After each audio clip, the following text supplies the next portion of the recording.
नमस्कार दोस्तों। यूं तो रावण का अहंकार, उसका लालच ही उसके अंत के लिए जिम्मेदार है, लेकिन अगर उसकी बहन शूर्पणखा को भी असुर सम्राट के विनाश का कारण कहा जाए तो शायद ही कोई इस बात को नकार पाएगा। शूर्पणखा ही राम रावण युद्ध का मुख्य कारण थी।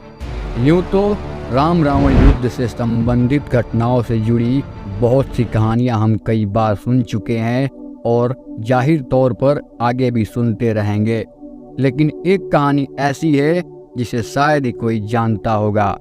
यह कहानी है सीता और शूर्पणखा की उस खास मुलाकात की, जब भगवान श्री राम ने लोकलाज के कारण अपनी पत्नी सीता का त्याग कर दिया था। तब वह एक जंगल में वास करने चली गई थी।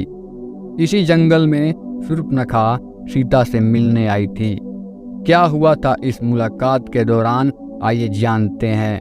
जो सीता अशोक वाटिका में कैद थी और जो सीता पति के त्याग के बाद जंगल में समय बिता रही थी, उन दोनों में बहुत अंतर था।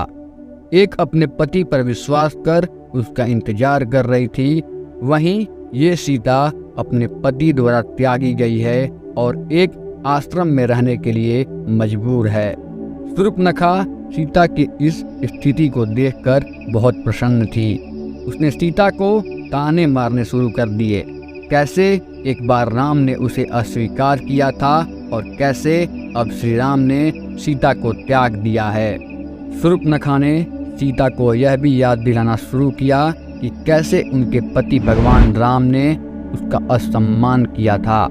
शूर्पणखा ने सीता से कहा कि आज उनकी यह स्थिति देखकर वह बहुत खुश और संतुष्ट है। सीता अत्यधिक धैर्य से शूर्पणखा की हर बात सुनते हुए धीमे धीमे मुस्कुरा रही थी।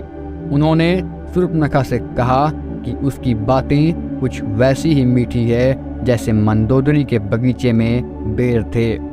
सीता के चेहरे पर मुस्कुराहट देखकर शूर्पणखा आग बबूला हो गई, लेकिन माता सीता ने अपनी नीति को स्वीकार कर लिया था।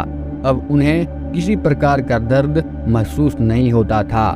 सीता ने शूर्पणखा से बोला, मैं यह कैसे सोच सकती हूँ या ऐसी उम्मीद कैसे लगा सकती हूँ कि मैं जिनसे और जितना प्रेम करती हूँ वो मुझसे उतना ही प्रेम करें।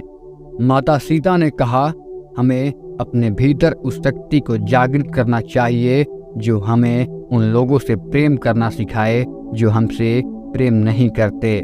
दूसरों को भोजन देकर अपनी भूख मिटाना ही वास्तविक मनुष्यता है। माता सीता की ये बातें सुनकर शूर्पणखा जोर जोर से रोने लगी। उसे प्रतिशोध चाहिए था उन लोगों से जिसने उसका असम्मान किया था। उसने सीता से कहा कि मुझे न्याय कैसे मिलेगा? जिन्होंने मेरे सम्मान के साथ खिलवाड़ किया उन्हें दंड कब मिलेगा? इस सवाल के जवाब में सीता ने कहा, जिसने तुम्हारा असम्मान किया था उन्हें दंड मिल चुका है। जिस दिन दशरथ पुत्रों ने तुम्हारे सम्मान के साथ खिलवाड़ किया था, तब से लेकर अब तक वे चैन की नींद नहीं सो पाए हैं।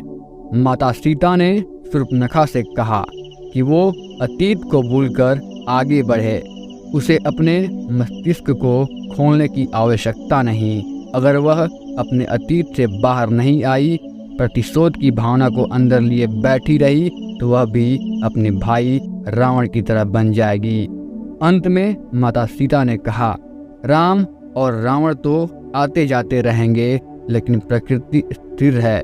मुझे अब प्रकृति का आनंद लेना चाहिए। तो आज के लिए बस इतना ही, और ऐसी वीडियो के लिए please subscribe our channel Ankaj tales. Har Har Mahadev.